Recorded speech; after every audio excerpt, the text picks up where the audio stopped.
Salut à tous, j'espère que vous allez bien. Aujourd'hui, je vais vous raconter une histoire complètement dingue.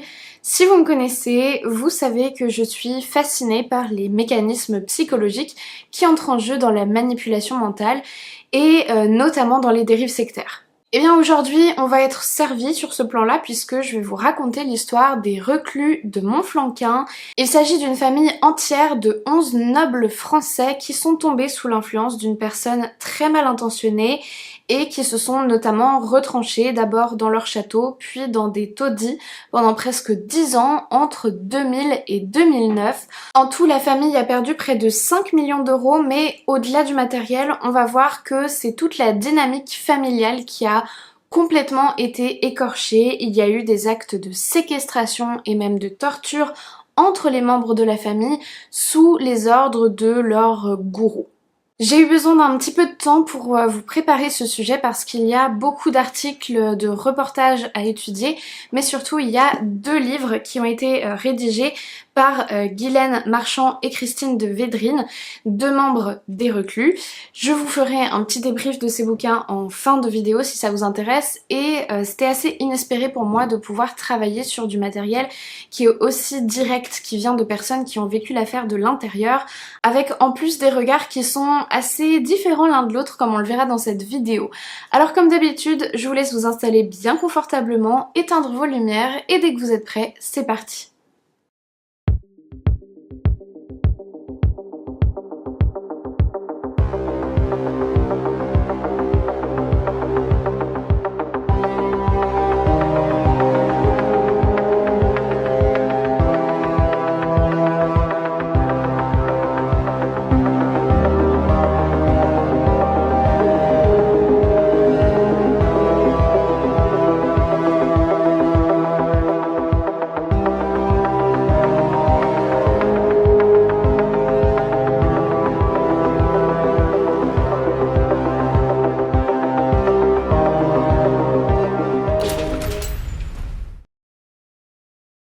Avant même de commencer à vous raconter les faits, je crois qu'il faut que je prenne quelques minutes pour vous présenter tous les membres de la famille, histoire que vous soyez pas trop perdus par la suite. En gros, pour bien comprendre cette histoire, il va falloir que vous connaissiez et reteniez 13 voire 14 personnages que je vais vous présenter. Voilà comment s'organise à peu près l'arbre généalogique de la famille de Védrine à la fin des années 90, à la période qui nous intéresse. On a la grand-mère, Guillemette de Védrine, qui a 87 ans en 1999, on va dire que je vous donne leurs âges pour cette période-là. Elle est surnommée Mamie et elle a eu 4 enfants, dont 3 sont toujours en vie. Ces 3 enfants sont Philippe de Védrine, la soixantaine, qui vit avec sa compagne Brigitte. Si j'ai bien compris, il me semble que Philippe a eu une fille et un garçon de son côté et Brigitte a eu une fille. Donc ils ont des enfants mais pas ensemble. Après, peut-être que je me trompe, mais honnêtement on trouve assez peu d'informations là-dessus parce que les enfants de Philippe et Brigitte ne sont pas concernés par l'affaire. Donc retenez uniquement Philippe et Brigitte. Ensuite, il y a Guylaine, qui a la quarantaine et qui est mariée à Jean Marchand. Ils ont 2 enfants, François et Guillemette. Enfin, il y a Charles-Henri de Védrine, la quarantaine lui aussi, qui est marié à Christine. Et eux, ils ont 3 enfants, Guillaume, Amaury et Diane. Donc, pour résumer, on a ici une famille de 12 personnes. Mamie, Philippe, Brigitte, Guylaine, Jean, François, Guillemette, Charles-Henri, Christine, Guillaume, Amaury et Diane. Jusque-là, j'espère que vous suivez, ça fait beaucoup d'informations à intégrer, mais ne vous inquiétez pas, vous allez vous familiariser avec eux progressivement au cours de l'histoire. Si vous avez bien suivi mon introduction, vous savez déjà que parmi ces 12 personnes, 11 seront surnommées les reclus de Montflanquin, ce qui signifie qu'une d'entre elles va rapidement être éjectée de la famille. Alors, je vous laisse faire vos petits pronostics de votre côté, mais on va vite voir ça ensemble. L'histoire débute en fait en 1997 quand Guylaine Marchand devient la directrice de la Femme Secrétaire, une école parisienne un peu à l'ancienne pour les jeunes filles de bonne famille. Cette école, elle était menacée de fermeture et Guylaine, qui était une mère d'élèves, puisque sa fille Guillemette y préparait son diplôme, décide de s'associer à d'autres parents d'élèves pour reprendre la direction de l'établissement et le sauver de la fermeture. Guylaine s'entoure d'une équipe pédagogique et c'est cette année-là qu'un autre parent, avocat de profession, lui recommande un dénommé Thierry Tilly pour s'occuper de la maintenance de l'école puisqu'il dirige une entreprise de nettoyage. Au fil des mois, Tilly devient rapidement une sorte d'homme à tout faire dans l'école. C'est à lui que Guylaine fait appel à chaque fois qu'il faut gérer un problème technique, comme par exemple renouveler les équipements informatiques. Tilly est une personne visiblement efficace, à chaque problème, il trouve toujours une solution, il est discret, travailleur, bref, Guylaine est enchantée et elle va lui confier rapidement de plus en plus de responsabilités. Les mois passent et Tilly devient en quelque sorte le bras droit de Guylaine Marchand, mais en plus, il est aussi son confident. Lui qui se dit toujours très occupé à des affaires de haute importance, il accorde toujours du temps à Guylaine pour discuter. Il serait, en plus de gérer sa société de nettoyage, gestionnaire de patrimoine. Alors il l'écoute et elle lui parle de sa vie, des tensions dans sa famille, de la valeur de leurs biens, etc. Thierry Tilly absorbe toutes ces informations comme une éponge et bien vite, il est au courant des moindres détails de la vie, non pas seulement de Guylaine, mais de tous les de Védrine. Il apprend notamment qu'au décès du grand-père, c'est Charles-Henri, le benjamin de la famille, et non l'aîné Philippe, qui a hérité du château familial, et que ça a laissé une grosse amertume à Philippe. Et puis de son côté, Tilly va aussi se confier à Guylaine. Il va lui révéler que la société de nettoyage, c'est qu'une couverture, qu'en fait, il effectue des missions et qu'il gère des équipes pour le compte d'un mystérieux organisme supranational. D'ailleurs, il a accès à des informations confidentielles qui indiquent que Guylaine et sa famille devraient se méfier. Certaines personnes sont jalouses, certaines personnes leur veulent du mal. Il peut pas trop citer de noms, mais bon, il va le faire quand même. Les Rose-Croix, les francs-maçons, ils sont infiltrés un peu partout, il y en a même dans l'école de la femme secrétaire. Mais Tilly rassure Guylaine, lui, il peut la protéger. Il va convaincre son patron de la mettre sous protection, il recrute un gardien pour l'établissement, il commande des caméras de surveillance qu'il installe un peu partout. Guylaine est soulagée et pleine de gratitude envers Thierry Tilly, qu'est-ce qu'elle ferait sans lui? Heureusement qu'il est là pour la sauver. Et elle sort son chéquier à chaque fois que Tilly lui envoie les factures, c'est-à-dire systématiquement. Il a aussi des plans de grande envergure pour le développement de l'école. Il propose à Guylaine de recruter des professeurs internationaux qu'il lui présentera grâce à ses nombreuses relations pour que la femme secrétaire devienne un établissement de renommée mondiale. Mais paradoxalement, autant Guylaine va être happée par les ambitions de Tilly et faire avec lui de nombreux projets, autant dans les faits, l'école va rapidement se dégrader. Après une première année très encourageante où les inscriptions avaient grimpé en flèche, là en 1999 ça s'essouffle, tout le monde, les élèves comme les professeurs se plaignent de mauvaises conditions de travail, il n'y a plus de chauffage en plein hiver. Pourtant, Tilly s'était assurée de passer la commande de fioul, Guylaine lui a d'ailleurs fait un chèque. Mais les francs-maçons sont passés par là et ils ont vidé les cuves. Les lignes téléphoniques sont ponctuellement coupées. C'est parce que l'école a été placée sous écoute par les ennemis, selon Tilly. L'équipe pédagogique est dépassée, elle ne comprend plus vraiment les agissements de Guylaine, elle est devenue bizarre depuis quelque temps. Elle rase les murs, elle s'enferme dans son bureau, elle porte des lunettes noires même à l'intérieur.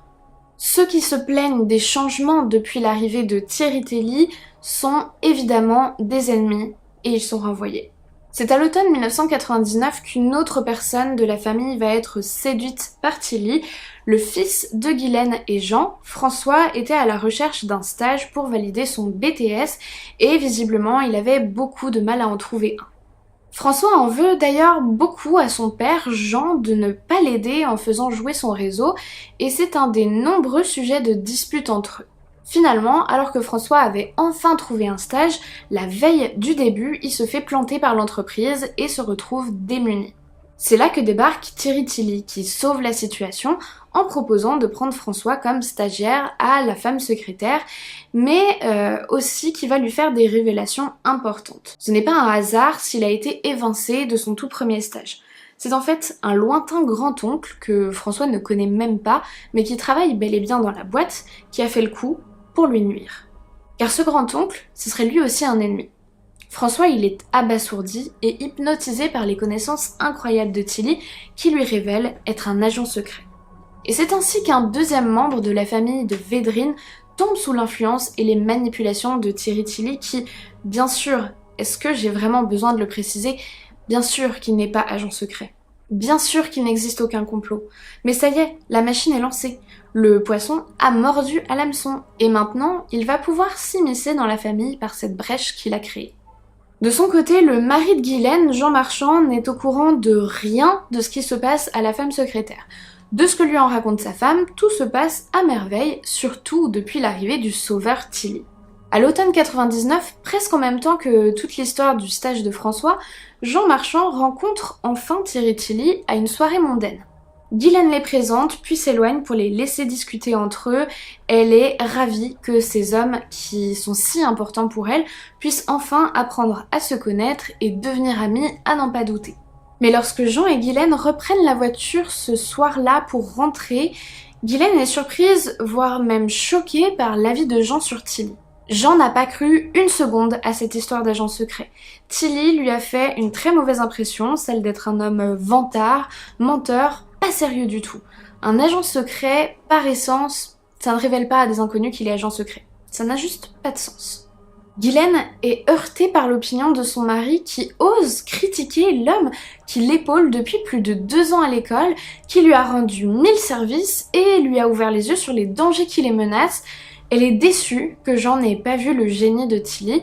Ils n'en reparleront plus, mais ce soir-là, quelque chose s'est brisé entre eux et annonce la triste suite des événements. Quelque temps plus tard, Tilly a fait sa place dans la famille Védrine. Guylaine l'a présenté à sa mère et à ses frères. À chacun, Thierry leur a dit exactement ce qu'il voulait entendre. À Philippe par exemple, il lui a dit combien il trouvait injuste que ce soit pas lui qui ait hérité du château familial. À Charles-Henri, qui est gynécologue obstétricien, il a suggéré des placements financiers et des plans de carrière pour développer son cabinet. Et à Mamie Guillemette, il lui a surtout parlé des dangers qui les menacent, elle et ses enfants. Il lui a promis de les protéger coûte que coûte. À tous, il leur a fait de nouvelles révélations. Il n'est pas qu'un simple agent secret, non. Il fait partie d'un organisme appelé l'Équilibre du Monde, une société secrète très ancienne dont la mission est de protéger les familles de nobles descendants d'une confrérie secrète. Et coup de chance, les Védrines sont des élus, puisque c'est leur famille qui a été choisie pour bénéficier de leur protection. Bien vite, Tilly a convaincu la plupart des membres de la famille de lui confier la gestion de leur argent. Les banques sont corrompues, elles sont infestées de francs-maçons qui veulent leur voler leur fortune. Tilly, lui, promet d'ouvrir des comptes pour eux à l'étranger. Des comptes qui, en plus, auraient des taux d'intérêt incroyables à plus de 10%. Le plus gros problème pour Tilly désormais, c'est Jean, le mari de Guylaine. Il a bien compris qu'il ne parviendrait pas à le mettre de son côté. Il monte un premier plan à l'automne 2000 pour s'en débarrasser en manipulant Philippe et Charles-Henri qui vont séquestrer Jean dans sa chambre pendant 2 jours, convaincus qu'il est si dépressif qu'il pourrait se faire du mal ou faire du mal aux autres. Tilly va ensuite tenter de faire interner de force Jean Marchand, mais heureusement ce plan échouera car le psychiatre appelé en urgence ne trouvera absolument aucune raison de le faire hospitaliser contre son gré. Une année supplémentaire passe jusqu'au mois de septembre 2001. À partir de maintenant, je vais passer un petit peu plus rapidement sur le déroulé des événements pour ne vous raconter que les principaux, mais il faut bien retenir que Tilly a des contacts quotidiens avec la famille, que ce soit par téléphone ou par mail principalement, et qu'il leur dicte de plus en plus leur conduite, parce que Tilly, il est parti vivre en Angleterre désormais, il se déplace plus, mais les Védrines sont complètement sous son emprise. Le 1er septembre 2001, donc, c'est une date importante parce que c'est le mariage de Guillemette, la fille de Guylaine et Jean. Elle se marie à un dénommé Sébastien, la fête est magnifique, c'est une très belle journée pour tout le monde, mais Tilly est quand même parvenu à faire modifier la liste des invités et il a mis de côté certains membres les plus éloignés de la famille qui ont des doutes sur lui. Seul Jean, qui est quand même le père de la mariée, est présent, ce qui contrarie les plans de Tilly. Ce jour-là, Jean ne le sait pas encore, mais il lui reste que quelques jours pour profiter de sa famille avant d'en être éjecté, et puis ensuite, il ne les reverra plus pendant presque 9 ans. C'est le 7 septembre 2001 que tout bascule. Tilly, il a bien compris que le seul moyen de se débarrasser de Jean Marchand une bonne fois pour toutes, c'est de monter sa femme Guylaine contre lui pour que ce soit elle-même qui coupe totalement les ponts. C'est finalement le seul moyen pour briser suffisamment Jean et qu'il accepte d'être repoussé de sa propre famille. Déjà, Tilly, il a amorcé une méfiance à l'égard de Jean parce qu'il a révélé à Guylaine que son beau-père, donc le père de Jean, serait en réalité la pire des ordures, une personne extrêmement dangereuse, au passé violent, un ennemi quoi.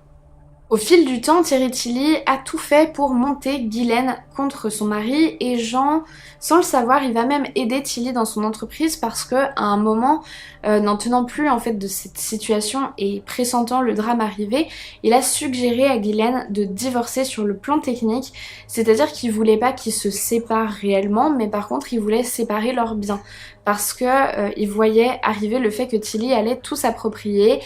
Et Guylaine, elle, de son côté, elle a été complètement dévastée par ce terme de divorce. Elle a perdu confiance en Jean et dès que Tilly l'a su, il est venu en rajouter 15 couches en faisant croire à Guylaine qu'en fait, Jean avait des maîtresses, qu'il voulait la quitter pour une autre, qu'il était un ennemi lui aussi, qu'il allait essayer de lui voler sa fortune, etc., etc. Et comme bien souvent, Tilly, il va utiliser un événement extrêmement banal pour le transformer en menace afin de donner du crédit à ses histoires d'ennemis. Je m'explique. En gros, à chaque fois qu'il se passait quelque chose d'imprévu et de négatif, un petit aléa du quotidien, il le transformait en complot contre les Védrines. C'est exactement comme ce que je vous ai raconté pour le stage de François par exemple. Ça a été aussi le cas quand une des voitures de la famille a eu un souci technique et a pris feu. Thierry a immédiatement sauté sur l'occasion pour faire croire aux Védrines que la voiture avait été piégée par les francs-maçons. Il y a eu une gouttière bouchée qui a créé un dégât des eaux, idem. Bref, vous comprenez le mécanisme. Tout était prétexte à alimenter la paranoïa de la famille et comme Tilly demandait des rapports quotidiens sur tout ce qui se passait pour pouvoir les protéger, il ne ratait jamais aucune occasion de transformer n'importe quel événement anecdotique en preuve que des gens veulent tenter de nuire aux Védrines. Et justement, quelques jours après le mariage, Guylaine elle rentre chez elle en région parisienne tandis que Jean n'est pas là, lui il est toujours dans leur maison secondaire dans le sud, vers Bordeaux. Et en fait, dans le jardin, elle trouve un bouquet de fleurs séchées et un gant de jardinage. N'importe qui se dirait juste, c'est une personne mal élevée qui a dû balancer ses ordures par-dessus le grillage. Mais Guylaine Marchand, elle, ça fait des années qu'elle se croit poursuivie par des ennemis invisibles. Donc quand elle voit ça, elle flippe. Elle décroche immédiatement son téléphone pour prévenir Tilly et là, c'est le drame. Thierry lui dit que, en gros, les fleurs et le gant, c'est tout pile un message envoyé par ses ennemis. Les fleurs séchées et tout ça, c'est très clair, c'est des menaces de mort. Guylaine, elle est évidemment complètement bouleversée, elle est plus du tout lucide à ce moment-là et Tilly va en profiter pour la détruire encore plus. J'appelle aussitôt Tilly à Londres. Sa voix posée me rassure, je ne l'ai jamais vue perdre son sang-froid. Je lui décris ce que j'ai sous les yeux, ce bouquet de fleurs et ce gant de jardinier. Ce sont les signes maléfiques du réseau auquel appartient ton mari, me rétorque-t-il très calmement, sans manifester la moindre surprise, comme s'il s'attendait depuis très longtemps à l'apparition de tels signes. Le gant signifie qu'on va te couper une main et le bouquet de fleurs que tu es près de la mort. Alors écoute-moi bien, tu vas les ramasser et les mettre dans un sac. Et puis tu les jetteras aux pieds de Jean après avoir fait précisément tout ce que je vais t'expliquer maintenant. Ah, très bien, je t'écoute. Guylaine, la situation est maintenant claire. Tu n'as plus droit à l'erreur, mais crois-moi, tout va bien se passer si tu suis à la lettre mes consignes. Après avoir raccroché, Thierry Tilly envoie un mail à Guylaine dans lequel il détaille exactement tout ce qu'elle doit faire et dire à Jean.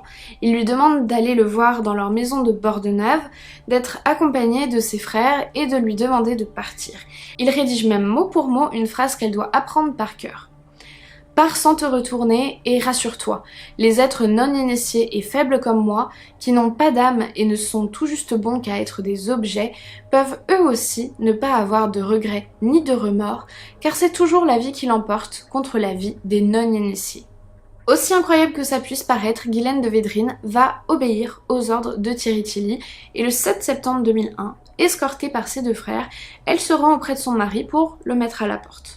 La scène est surréaliste pour Jean qui voit sa femme débarquer, lui sortir ces phrases qui n'ont aucun sens. Il se fait bousculer, frapper, malmener physiquement par ses beaux-frères avant de se résigner et d'accepter de quitter la maison. Il découvrira par la suite que les serrures de sa maison en région parisienne ont été changées, que tous ses comptes en banque qu'il avait en commun avec Ghislaine ont été vidés. Il se retrouve sans domicile, sans argent et surtout sans aucun contact avec sa famille. Jean Marchand va ensuite servir de prétexte à Thierry Tilly pendant des années puisque ce dernier va le diaboliser, il va en faire un ennemi prêt à tout pour se venger et ainsi il va jouer avec la peur et la paranoïa de la famille. Ghislaine, Philippe et Brigitte, terrorisés à l'idée de se faire tuer par Jean ou par ses sbires, vont passer plusieurs mois enfermés dans les locaux de la femme secrétaire, à dormir à même le sol et sans aucune base du confort le plus élémentaire. Quelques mois plus tard, Tilly parvient encore une fois à manipuler toute la famille et surtout Guillemette cette fois, afin qu'elle divorce de Sébastien, avec qui elle n'était mariée que depuis 3 mois. Puis il va rassembler toute la famille dans le château de Martel à Montflanquin, sous prétexte que c'est mieux pour leur sécurité parce que comme ça, s'ils sont tous sous le même toit, il peut placer ses équipes de terrain autour pour les protéger. Thierry récupère l'argent des comptes des 11 membres de la famille sous prétexte de les mettre à l'abri sur des comptes étrangers et puis de financer toute leur protection. Il leur demande aussi de lui verser leur chômage ou retraite parce que oui, en plus de ça, tous ont arrêté de travailler évidemment puisque ce serait trop dangereux pour eux. Et puis le danger de mort imminent, c'est bien pratique parce qu'il sert de prétexte à tout, surtout quand il s'agit de priver les Védrines de la moindre liberté. Ils ne sont plus autorisés à sortir de la maison, sauf 1 à 2 fois par mois pour aller faire des courses. Ils ne doivent pas accepter les légumes que les voisins leur apportent, ils ne doivent plus adresser la parole à personne, ils ne doivent plus répondre au téléphone, ils doivent fermer les volets, même en journée. Toute la famille semble atteinte d'une psychose collective.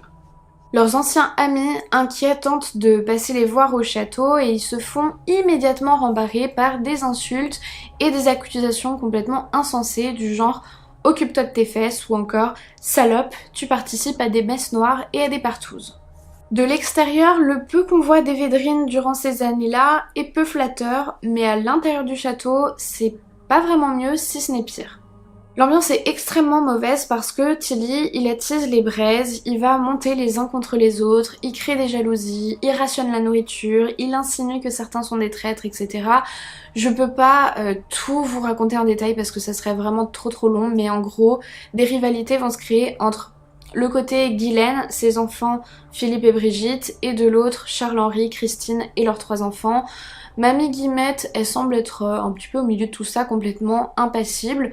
Ce qu'ils vivent en famille, ça lui rappelle la guerre, les privations, la peur, l'ennemi embusqué, tout ça, elle l'a déjà vécu en 39-45, alors elle sait que parfois, il faut courber les chines et faire front en attendant des jours meilleurs. C'est d'ailleurs pour ça qu'ils tiennent tous les Védrines, Tilly les a persuadés qu'il ne s'agit que d'une mauvaise passe, mais qu'à la fin, ils vaincront l'ennemi et qu'ils ressortiront plus forts, plus riches et dignes par-dessus le marché. Je vous en reparlerai à la fin de la vidéo d'ailleurs, mais c'est assez intéressant de voir comment Christine et Ghislaine racontent toutes les deux ces années qu'elles ont passées à Martel, chacune avec des points de vue assez divergents dans leurs livres. En 2003, des huissiers font irruption sur la propriété de Martel pour saisir les biens de la famille qui a arrêté de payer ses impôts suite au bon conseil de Thierry Tilly. La scène a même été filmée, on y voit ceux que la presse surnommera bientôt les reclus de Montflanquin observer les déménageurs saisir leurs biens mais sans réagir. En fait, dès que les huissiers ont sonné au château, les Védrines ont appelé Tilly à Londres comme d'habitude et quand ils lui ont expliqué la situation, il a fait semblant d'être au courant et d'une façon très suffisante. Il leur a dit que cette saisie s'était fait exprès, que c'était un leurre et qu'il fallait aller jusqu'au bout pour faire croire à leurs ennemis qu'ils étaient en position de faiblesse. Je sais pas si vous vous rendez compte à quel point c'est tordu comme procédé. Il est allé jusqu'à faire croire que c'était prévu et leur demander de jouer le jeu en les rassurant et en leur disant « Ne vous inquiétez pas, vous récupérez vos affaires bientôt » alors que non, ils étaient en train de se faire dépouiller d'absolument toutes leurs affaires. Comment se fait-il que sur ces 11 personnes qui étaient quand même des personnes éduquées, cultivées, qui n'étaient pas des idiots, aucun d'entre eux n'ait ouvert les yeux sur l'escroquerie monumentale dont ils étaient victimes et parfois presque complices? Voilà ce qu'en dit Ghislaine Marchand dans son livre. Je ne suis plus consciente de rien. Tilly m'a si bien dépossédée de moi-même que je ne me pose plus aucune question et obéis à ses consignes. Que ces consignes ne riment à rien ne m'effleure pas. En vérité, je ne suis plus qu'un pion dans sa main. S'il me pose à tel endroit et me dit que là est ma place, je suis aussitôt d'accord et rassérénée. La réalité, le monde extérieur n'ont plus d'existence à mes yeux. Ils s'incarnent désormais en Tilly, qui me dicte chacun de mes gestes et ce que je dois penser. Durant l'été 2003, Tilly ordonne à la famille de quitter le château de Martel pour partir s'installer dans la maison de Philippe et Brigitte suite à l'intervention de l'administration fiscale. C'est à la même période à peu près que paraît le premier article de presse relatant l'histoire des Védrines dans le journal Sud-Ouest. L'article était intitulé « Huis clos mystérieux au château de Martel » et avait été publié par un journaliste qui était une connaissance de Jean Marchand, qui était, et est toujours j'imagine, journaliste lui aussi. L'article présente dans les grandes lignes ce que je vous ai raconté jusqu'ici, vu par les regards extérieurs de la famille, donc leurs amis, connaissances et gens évidemment. Mais les reclus, eux aussi, ils vont lire cet article et ce qui est intéressant, c'est de voir l'interprétation distordue qu'ils vont en faire. Qu'on puisse parler d'emprise et de secte à propos de ce que nous vivons nous semble carrément comique. Si les journalistes désignent comme sectaire le fait d'être placé sous la protection d'un service secret quand on risque sa peau à chaque instant, alors oui, nous sommes membres d'une secte. Et pour la première fois depuis bien longtemps, nous rions, au point même de nous étouffer. Si nous sourions ironiquement en découvrant ce portrait de Tilly en escroc, c'est que nous savons que toutes ces condamnations ont été artificiellement construites en haut lieu pour lui servir de couverture. Lui-même en a souri quand il a su qu'un des enfants de Philippe avait découvert sur internet qu'il avait été condamné à plusieurs mois de prison pour une faillite frauduleuse. Nous, qui sommes dans la confidence, nous moquons de la naïveté des journalistes. Ils sont tombés comme un seul homme dans le panneau et ils nous décrivent en petit malfrat un général de l'armée française, un des chefs les plus haut placés des services secrets. Il y a vraiment de quoi rire. S'ils savaient, les pauvres, ils auraient honte. Ça, c'est un mécanisme de pensée assez particulier qui personnellement me rappelle un petit peu ce qu'on peut retrouver chez certains complotistes. Vous savez, c'est le fait que la majeure partie du monde adhère à telle idée qui est rejetée et qui sert de preuve que les autres sont dans l'ignorance ou dans l'erreur. Alors, j'ai pas encore énormément étudié ce phénomène, mais je pense personnellement qu'il y a une petite part d'ego qui est en jeu parce que c'est plaisant de se dire « moi je sais » alors que sont tous à côté de la plaque. Moi je me laisse pas manipuler, je ne crois pas à tout ce qui est énoncé dans les médias.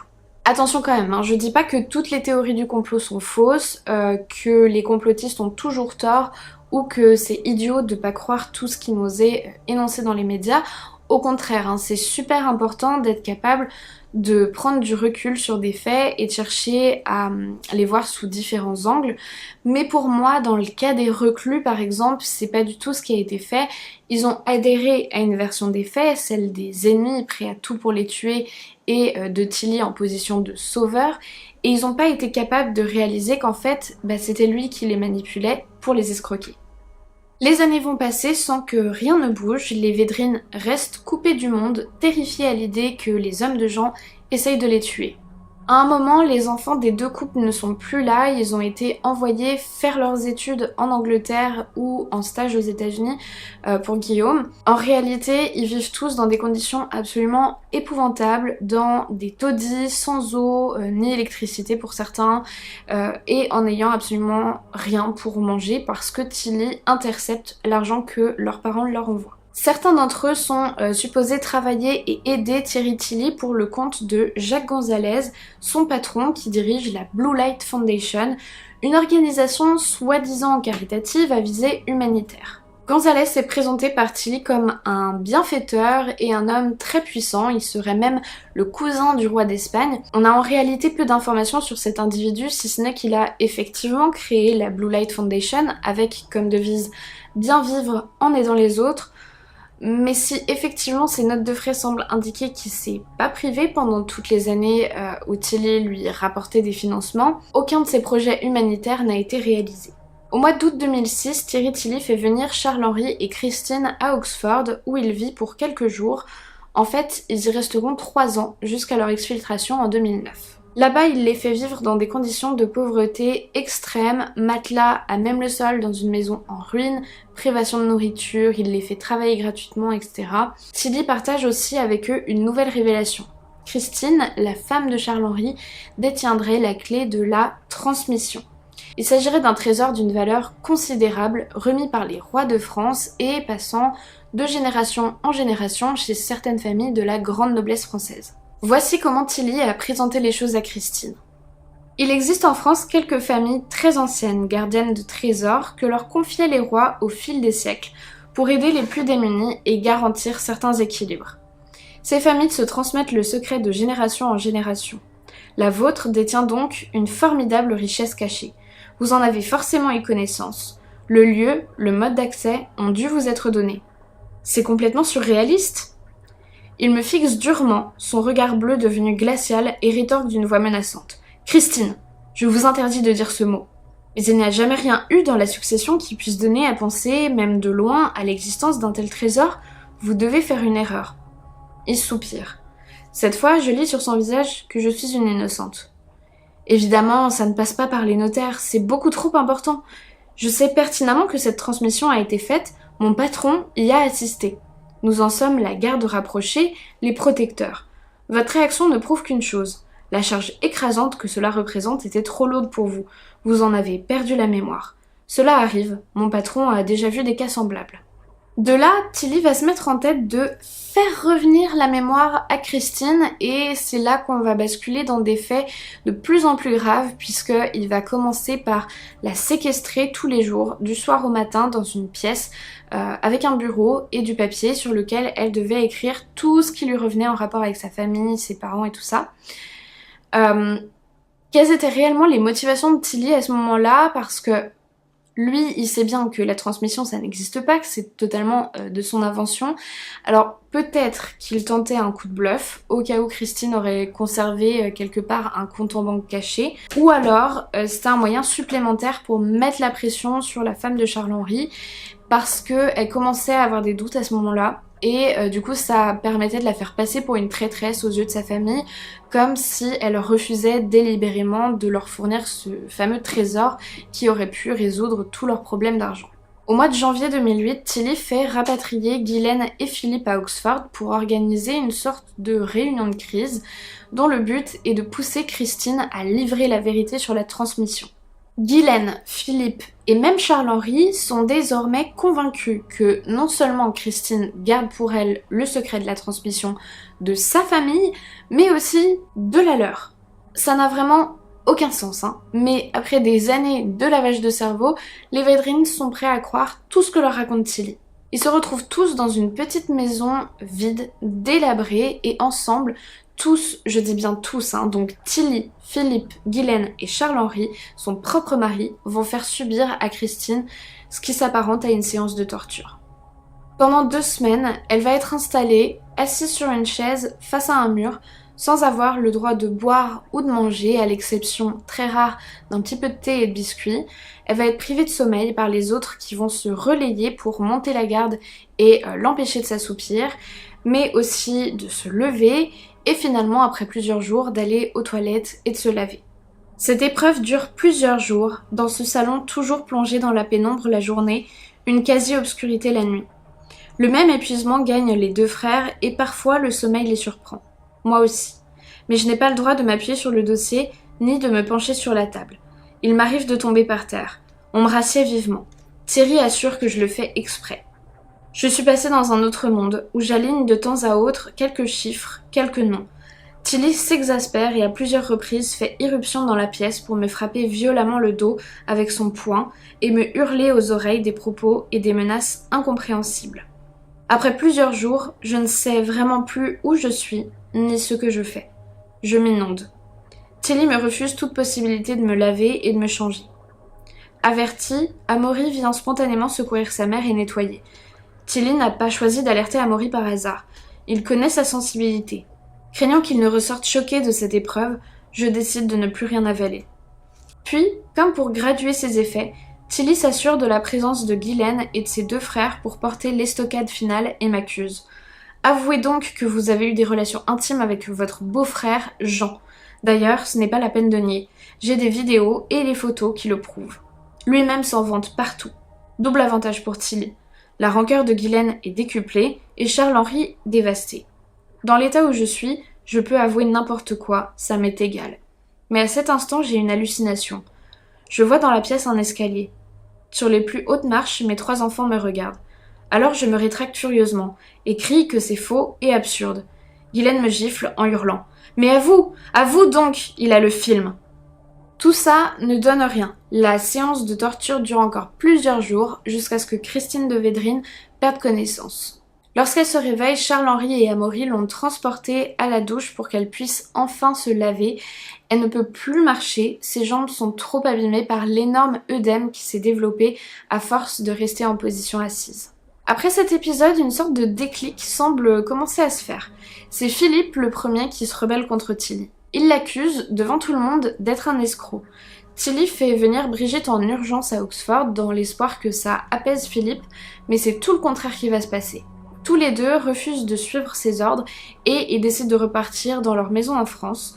Avant de partir, Philippe déclare « Ce huis clos n'a jamais existé, n'en parlez à personne ». De retour en France, il n'ira pas porter plainte ou alerter les autorités. De son côté, Christine aussi commence à se défaire petit à petit de l'emprise de Thierry Tilly jusqu'au point de rupture au début de l'année 2009 lorsqu'elle apprend par son plus jeune fils que Tilly a dit à toute la famille que Charles-Henri n'était pas le père de Guillaume. Non, Christine l'aurait eu selon Tilly avec son propre père à elle. Donc non seulement il l'accuse d'avoir été infidèle à son mari, mais en plus d'avoir eu un fils issu d'une relation incestueuse. Et Christine, elle découvre que toute la famille est au courant de ça depuis longtemps sans lui avoir rien dit. À ce moment-là, c'est la goutte de trop, c'est comme si tout à coup elle prenait conscience que tout ce que raconte Tilly ne sont que des mensonges. Elle ouvre les yeux sur le fait qu'il n'y a rien qui tient la route en fait, et elle va se confier à son employeur qui va l'aider à s'échapper de cet enfer. Le 24 mars 2009, Christine de Védrines quitte discrètement Oxford sans prévenir ni son mari ni ses enfants de peur qu'ils se rangent du côté de Tilly et l'empêchent de se sauver. Et puis arrivée en France, elle entreprend des poursuites judiciaires à l'encontre de Thierry Tilly. Charles-Henri et ses enfants refusent désormais de lui répondre alors qu'elle tente de maintenir le contact. Il faudra encore attendre des mois avant de pouvoir faire avancer l'affaire. Tout a été particulièrement compliqué à cause des différences de législation entre la France et le Royaume-Uni et finalement ce qui a été le plus simple ça a été d'interpeller Thierry Tilly en octobre 2009 alors qu'il prenait un vol pour fuir en direction de la Suisse. J'imagine qu'il avait senti le vent tourner et qu'il tentait d'échapper à la justice, mais pas de bol pour lui. Il a été intercepté directement à son arrivée et extradé à la prison de Gradignan. On pourrait croire que l'arrestation de Tilly aurait sonné la fin de son emprise sur le restant de la famille Védrines, mais non. Non, non, non. Ceux qui demeurent à Oxford restent encore convaincus qu'il s'agit en fait d'une mise en scène voulue par Thierry Tilly lui-même et ils ne changent absolument aucune de leurs habitudes. Ils continuent à vivre cachés, à vivre dans la misère et à attendre les nouveaux ordres de leurs bienfaiteurs. Christine de Védrines et Jean Marchand, aidés d'avocats, de psychologues et d'associations, ont monté un plan pour tenter d'aider les derniers reclus à se défaire de cette emprise. Ils se rendent à Oxford en novembre 2009, mais l'opération échoue. C'est assez difficile de vous expliquer exactement ce qui s'est passé lors de ce séjour parce que les versions données des différents côtés de la famille ne sont pas du tout les mêmes et je sais pas vraiment où se situe la vérité mais je pense qu'elle doit être quelque part entre toutes ces versions. En tout cas, c'est finalement en décembre 2009 que les Védrines retrouvent enfin les leurs et reviennent à la réalité. Tous sont extrêmement désorientés, hein. Il y a d'un côté le soulagement que cet enfer prenne fin et de l'autre le vertige de constater toutes les conséquences qu'ont eu ces 10 dernières années, le fait qu'ils sont ruinés, de tout ce temps perdu, de tout le mal qu'ils sont infligés les uns aux autres, de la colère qu'ils ont envers Tilly, mais aussi de la culpabilité qu'ils ont envers eux-mêmes. Une telle expérience, un tel traumatisme en fait, ça laisse des marques indélébiles. Il n'y a pas vraiment de témoignages récents des victimes de Thierry Tilly, donc je peux pas vous dire comment ils vont aujourd'hui, maintenant que ça fait plus de 10 ans qui se sont passées en fait depuis la fin de cet isolement, mais dans certaines interviews qui datent d'il y a quelques années, ils expliquaient combien c'était encore très difficile pour eux mentalement de pas retomber dans la peur quand par exemple ils voyaient quelqu'un d'un peu bizarre passer devant chez eux au téléphone portable, ou que des fois ils ont l'impression d'être suivis par des voitures, etc. Enfin, c'est plein de petits automatismes qui leur ont été tellement profondément ancrés dans le cerveau qu'ils avaient et peut-être ont encore du mal à laisser derrière eux. Le procès a commencé le 24 septembre 2012 à Bordeaux. Thierry Tilly est jugé pour escroquerie, extorsion de fonds, abus de faiblesse sur personne en état de suggestion psychologique ou physique et séquestration accompagnée d'actes de torture ou de barbarie. Lors des audiences, il se montre extrêmement incohérent, logoréique, mythomane. Il s'invente un passé incroyable, un cursus et des diplômes tous plus impressionnants les uns que les autres, des rencontres et des liens avec des personnalités célèbres, mais quand ses proches, ceux qui l'ont connu depuis toujours, comme son père par exemple, viennent témoigner à la barre, ils démentent tous les versions extravagantes de Tilly. Jack Gonzalez est là lui aussi, il est accusé de complicité, il dément tout, selon lui, il savait pas que Tilly arnaquait des gens. Sa version est assez difficile à croire étant donné tous les enregistrements téléphoniques que la police a pu avoir entre eux, mais bon. Les experts psychologues et psychiatres ont ensuite livré leur avis sur le profil de Thierry Tilly. Il est considéré comme sain d'esprit, c'est-à-dire qu'aucune pathologie ne peut venir le déresponsabiliser sur le plan pénal. C'est-à-dire que Tilly savait ce qu'il faisait. On admet qu'il soit à la fois intelligent, adroit, avec une altération du sens moral et une forme de perversité. En arrière-plan chez Tilly se profile un gauchissement à type de vanité et de goût du lucre, et surtout des tendances mythomaniaques, intriquées à l'intention délictuelle, comportant l'organisation d'une fable, la mise en scène d'une combinaison chimérique destinée à subjuguer ou à tenter. Dans ce domaine, l'imagination du personnage s'est donné librement cours en manipulant un groupe familial hermétiquement isolé et vulnérable. Se dupe-t-il lui-même? C'est peu probable, mais il a dû se délecter de sa réussite d'un temps, satisfaisant sa vanité et le goût du pouvoir convaincre. Le rideau tombé, c'est en réalité une personne bien orientée, bien informée, en syntonie avec l'ambiance, exempte de tout matériel délirant, interprétatif ou hallucinatoire, sans antécédents dépressifs ou exotoxiques, donc apte à répondre de ses actes.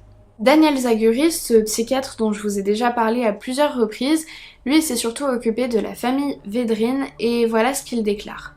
Comme tout un chacun, avant d'être psychiatre, je suis un citoyen qui regarde la télévision, écoute la radio et lit les journaux. J'avais donc naturellement mes préjugés, et j'imaginais une famille de vieille noblesse dégénérée, accrochée à ces mythes grandioses de gloire passée, roulée dans la farine par un escroc. Je les pensais donc naïfs, peu intelligents, je me disais, 10 ans, ce doit être des gens bizarres. Mais non, ce sont des gens normaux. À ma grande surprise, j'ai rencontré 2 générations d'hommes et de femmes plutôt unis, quels que soient les conflits et blessures qui traversent n'importe quelle famille. La relation d'emprise telle qu'exercée par Thierry Tilly sur l'ensemble de la famille peut être examinée sous l'angle d'un abus de transfert. Un personnage s'introduit dans la famille. Très vite, il prend toute la place. Il est à la fois adoubé et coopté. Il est le sauveur, l'homme providentiel. Des personnages très importants, voire des institutions internationales, connaissent tout de votre intimité et veillent sur vous. Il devient donc essentiel, vital, d'être soumis pour exister. Chacun se trouve en position de régression infantile, de suggestion. Ainsi disparaissent la rationalité, la logique, l'intelligence, la capacité critique ou tout simplement l'autonomie de pensée. En gros, le point de vue de Daniel Zaguris, c'est qu'on pourrait comparer Thierry Tilly à un psy du mal.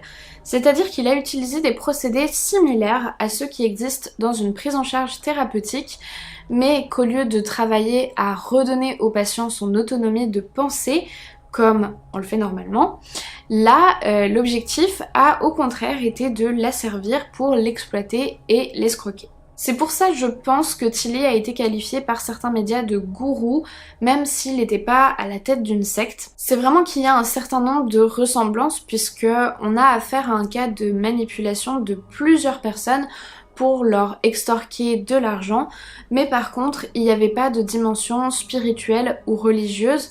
Cela dit, vous remarquerez qu'il avait recours à des images de la chevalerie, des trésors cachés, des ennemis, les francs-maçons, de la famille élue et tout ça, ce qui constitue, je trouve, une forme fantasque qu'on pourrait rapprocher de certaines choses qu'on a déjà vues dans des cas de secte, notamment je pense à l'ordre du Temple solaire dont je vous ai déjà parlé.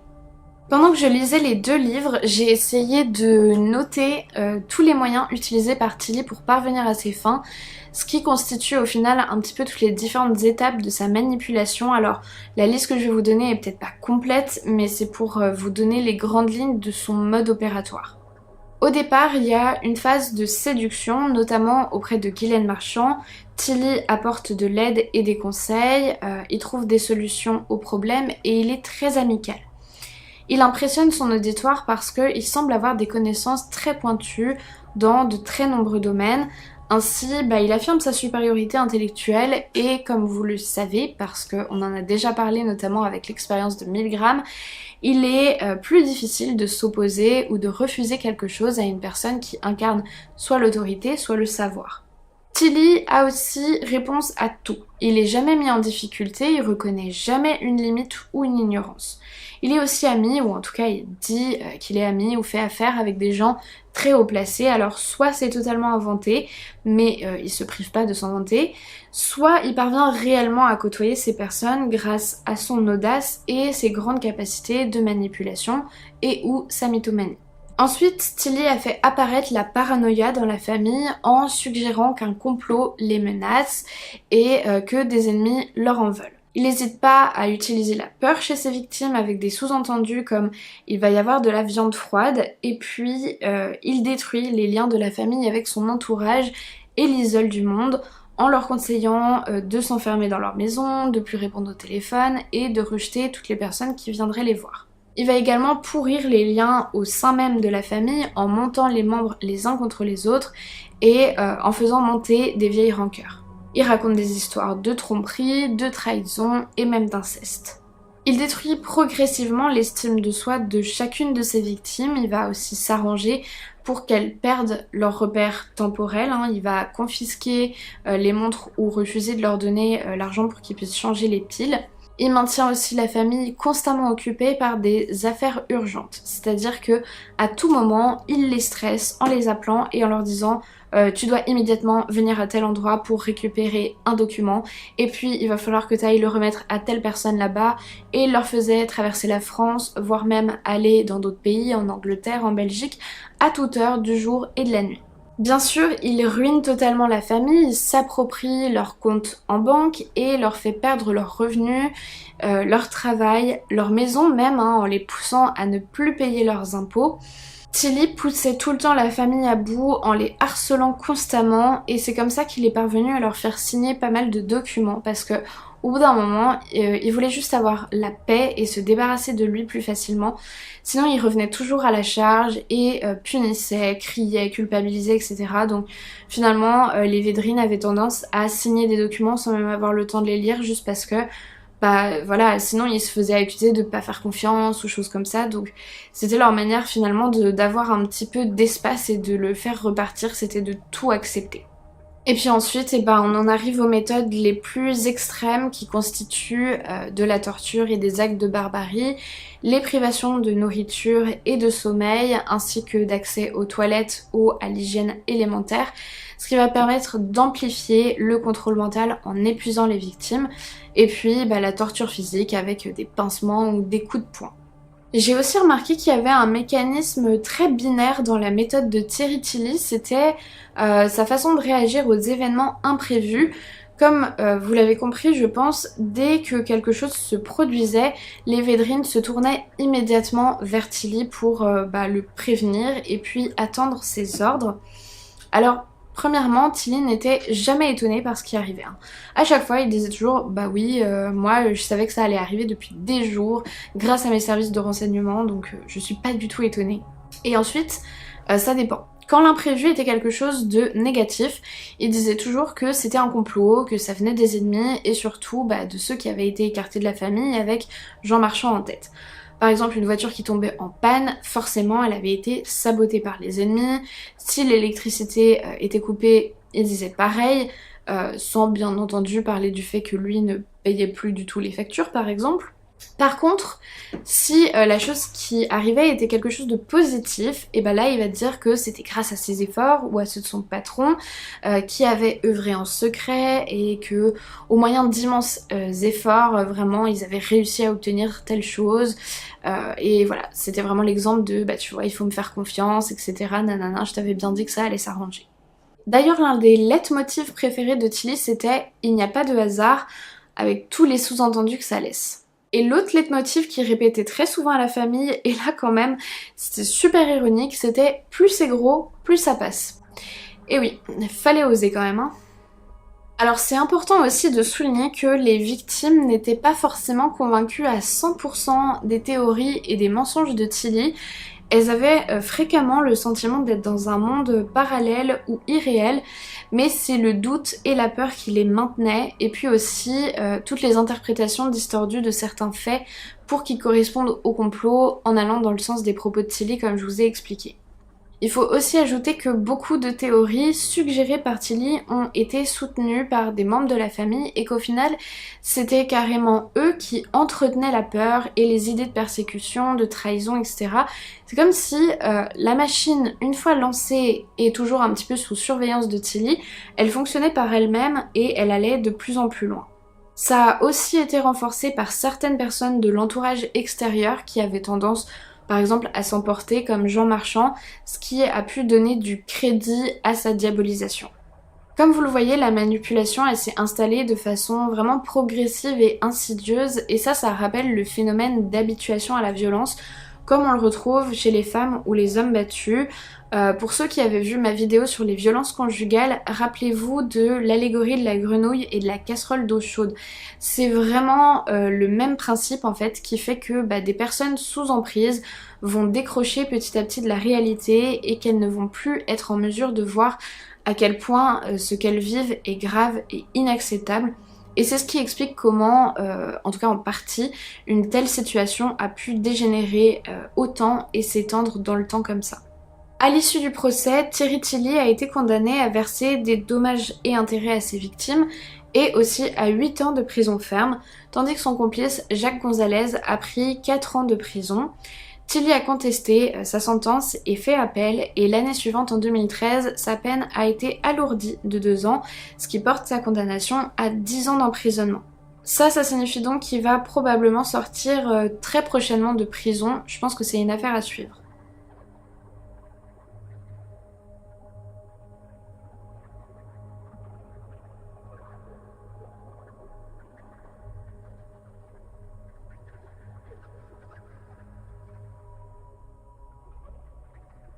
Les Védrines, ils ont presque tout perdu, hein, ils ont été ruinés, ils ont perdu le château familial de Martel, qui avait été vendu entre-temps par Tilly. On a appris assez récemment que la justice a décidé qu'ils ne pourraient pas récupérer le château parce que entre-temps il a été revendu encore à un autre acheteur, qui lui était totalement de bonne foi. Donc malheureusement c'est comme ça, ils ont complètement perdu cette maison et je pense pas qu'ils pourront la récupérer. Les Védrines sont aussi convaincus qu'une bonne partie de leur fortune dort toujours quelque part sur un compte, probablement offshore, appartenant à Tilly, et qui s'arrangera pour récupérer la somme à sa sortie de prison.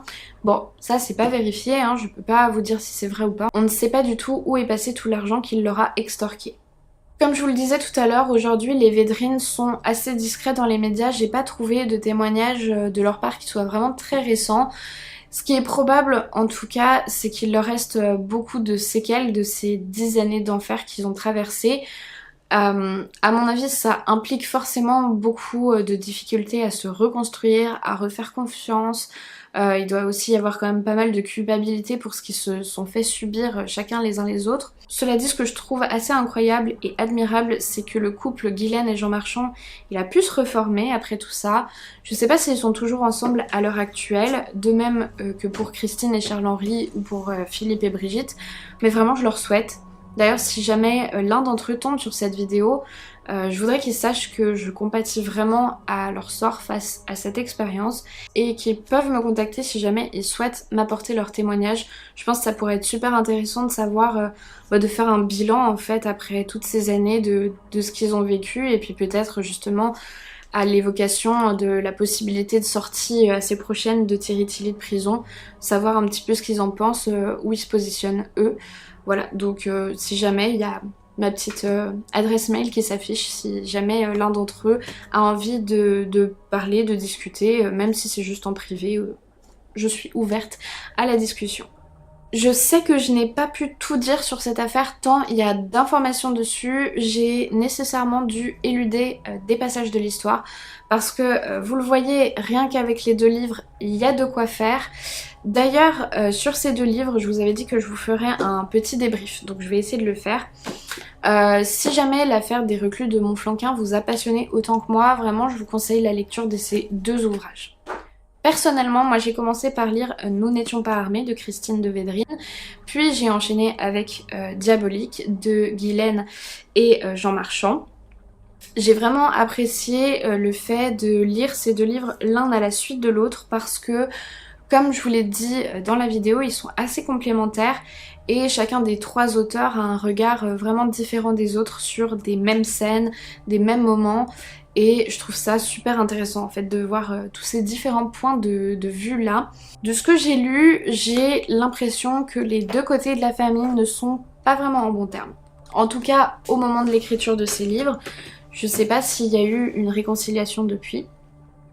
Mais c'est pas explicite, mais on comprend quand même souvent à demi-mot qu'il existe des tensions importantes entre les 2 clans qui ont un petit peu tendance à projeter la faute sur l'un et sur l'autre.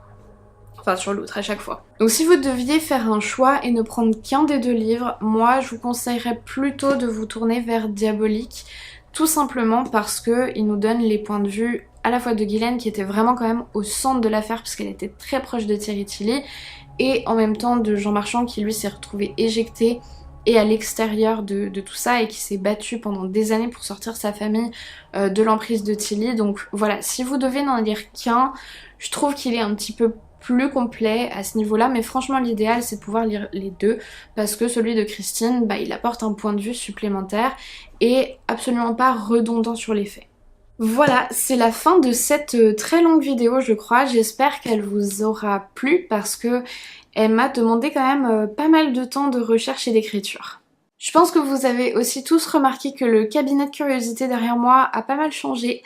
C'est normal, c'est parce que en fait je suis en plein déménagement et c'est ce qui explique aussi en partie pourquoi j'ai eu du mal à vous publier des vidéos chaque semaine de ces derniers temps. Je pense que c'est une situation qui va pas s'arranger, ça va encore être le cas pendant environ 1 mois je dirais, avant que je puisse vraiment reprendre mon rythme normal de publication.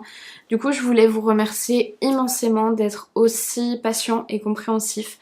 Sachez que ça vaut le coup parce que en attendant, quand je suis pas sur YouTube, je bosse sur plein de projets qui vont arriver plus tard et qui vont être super cool. Donc j'ai vraiment trop hâte que vous puissiez en profiter.